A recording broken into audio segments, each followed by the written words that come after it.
It's been a remarkable year for NAVAIR, filled with milestones, innovation, and unwavering support for the fleet. From advancing mission readiness to delivering cutting-edge capabilities, the NAVAIR team has continued to rise to every challenge. Welcome to this 2025 Year in Review edition of AIRWaves. I'm your host, Michael Lauren Prue. As we welcome the new year, we also welcome a new NAVAIR commander. Vice Admiral John Doherty IV assumed command of the Naval Air Systems Command in August, bringing a clear focus on priorities for the organization. Doherty is committed to delivering readiness and capability, emphasizing a fleet-first approach to support the warfighter. Success for us here at NAVAIR is ensuring that our warfighter always has the tactical advantage. We never want a fair fight. We want to make sure that our Navy and Marine Corps aviation assets are so strong that our adversaries won't even think about messing with us. To learn more about the Naval Air Systems Command priorities and how we support the fleet, visit our website at www.navair.navy.mil. The U.S. Navy boosted its maritime surveillance capabilities with the addition of a new unmanned patrol squadron. The Dark Horses of VUP-11 are based at Naval Air Station Whidbey Island, Washington. This is the Navy's second operational MQ-4C Triton squadron, solidifying the platform's role in maritime patrol and reconnaissance. The high-altitude, long-endurance Triton works alongside the P-8A Poseidon to support fleet and combatant commanders. The establishment of VUP-11 signifies the Navy's continued commitment to the future of unmanned technology. 2025 brought exciting advancements for the Navy's maritime patrol fleet, as the first P-8A Poseidon received Increment 3 Block 2 upgrades. These modifications include new airframe racks, antennas, sensors, and wiring, along with enhanced anti-submarine and anti-surface warfare capabilities. Future upgrades will build on this baseline to address evolving global threats. Bravo Zulu to the Maritime Patrol and Reconnaissance Aircraft Program Office for its innovative acquisition strategy for the Poseidon. The Navy's Tomahawk missile program made big strides this year, advancing long-range precision strike capabilities with the transition to the Block 5 configuration. Key allies like Japan, Australia, and the Netherlands joined modernization efforts, with first launches completed for Australia and the Netherlands, and training with Japan underway. The new Maritime Strike Tomahawk adds critical anti-ship capabilities, enhancing deterrence and interoperability in key regions like the Indo-Pacific. 2025 marked a major milestone for naval aviation. 12 million flight hours for the U.S. Navy's FA-18 and EA-18G fleet. That's equivalent to 500,000 days, or more than 1,300 years of nonstop flight. For over 40 years, these aircraft have proven their reliability and adaptability in nearly every major conflict. Modernization efforts and upgrades have extended the lives of these critical platforms and kept the aircraft ready to meet evolving threats. Also this year, the Super Hornet marked 30 years since its first flight. Over the past 3 decades, the aircraft has become a cornerstone of naval aviation, delivering unmatched performance and versatility to the fleet.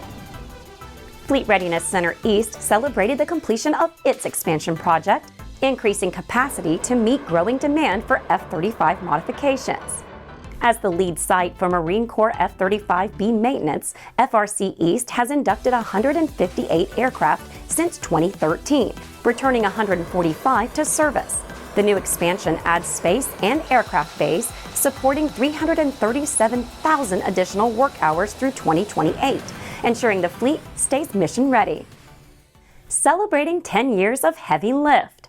October marked a decade since the CH-53K King Stallion took its maiden flight, revolutionizing heavy lift operations for the U.S. military. The King Stallion can carry 36,000 pounds, refuel mid-air, and provide ship-to-shore mobility and assault support. Today, 23 King Stallions are executing missions across 4 Navy and Marine Corps squadrons. The Marine Corps plans to procure 200 King Stallions as it transitions from the CH-53E Super Stallion, with the full changeover expected by fiscal year 2032. And speaking of the King Stallion, Fleet Readiness Center East opened a new chapter in naval aviation's heavy lift mission. The CH-53K King Stallion was inducted for depot-level maintenance for the very first time, marking a historic moment for the platform. It's the first of 14 CH-53K helicopters that will undergo routine maintenance at FRC East as part of the Age Exploration Program. The King Stallion is the largest and most powerful helicopter in the U.S. Department of War and will expand the fleet's ability to move more material faster throughout the area of responsibility. Teamwork and collaboration were on full display last September at Fleet Readiness Center Southwest, where the team delivered a critical part to the USS Carl Vinson in record time. In just 3 days, they sourced materials, applied final paint, and delivered an F-35 centerline weapons bay fitting to CVN-70. The part was successfully installed on the aircraft, avoiding a costly crane-off and ensuring the aircraft remained mission capable. It's another example of why the Navy sets the global standard for military readiness, supporting the warfighter with precision, speed, and excellence.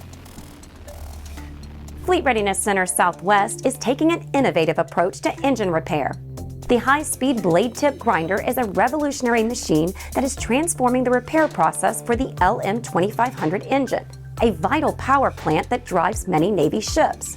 The new technology speeds up and streamlines the grinding of rotor blades, greatly reducing cost and slashing turnaround time by as much as 97%. Further proof of how smart engineering and modern technology can boost operational readiness and secure the future of naval aviation. NAVAIR engineers advanced mission planning this year with the Optimized Cross-Domain Swarm Sensing Software, or OCDSS. The software uses simulations to plan swarming missions across air, surface, and undersea domains, testing thousands of virtual configurations to optimize drone combinations, payloads, and formations long before field deployment.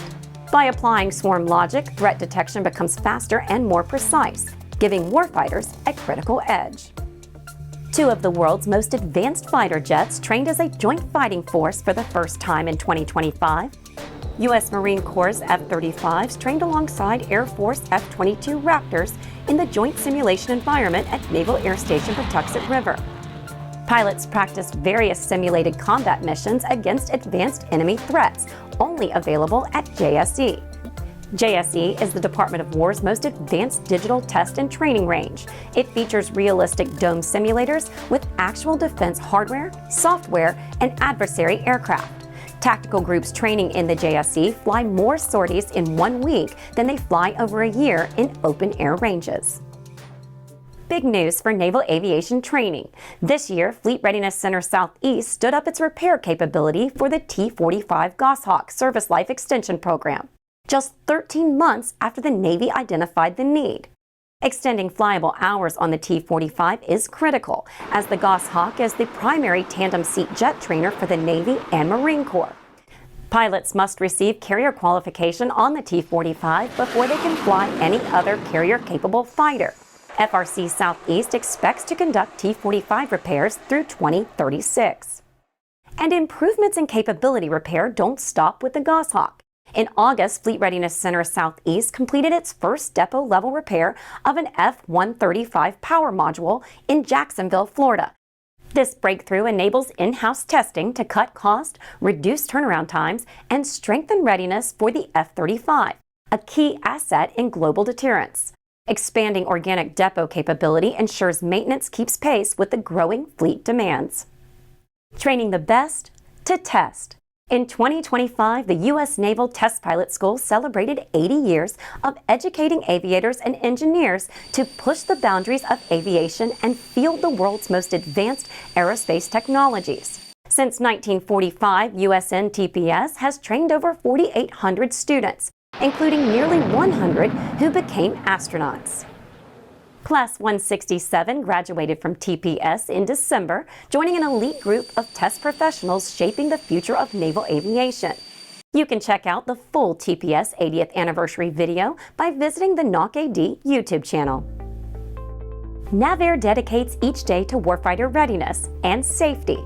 No better example than squadrons from VX-31 and VX-23 testing the Automatic Terrain Awareness and Warning System for FA-18A through D Hornets. Between 2023 and 2025, 177 test points confirmed that ATOS performed as designed, helping prevent controlled flight into terrain accidents.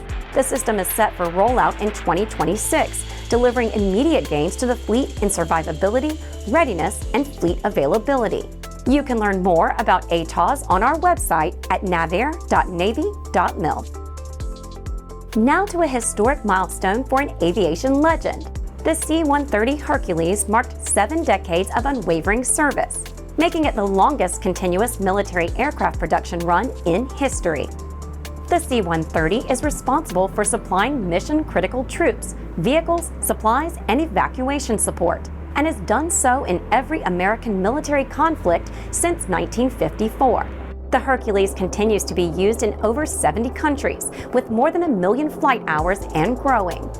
As veteran aircraft platforms continue to serve, new ones also enter the mix. Meet the E-130J Phoenix II, the Navy's new take charge and move out mission aircraft. It will relieve the current E-6B Mercury fleet of its TACAMO mission once development is complete, ensuring secure communication between senior defense officials and U.S. strategic forces. Phoenix II is a reference to the mythical bird and its ability to be reborn, and represents a symbol of immortality, resurrection, and renewal. An exciting kickoff to 2025 at NAVAIR Lakehurst, as ground was broken last January on an upgrade of the runway arrested landing site.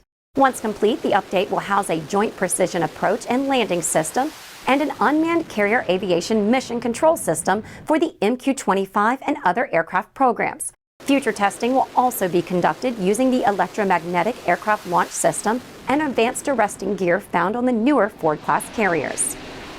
When the Navy's supply of a critical launch component ran dry, the team at NAVAIR Lakehurst found a solution.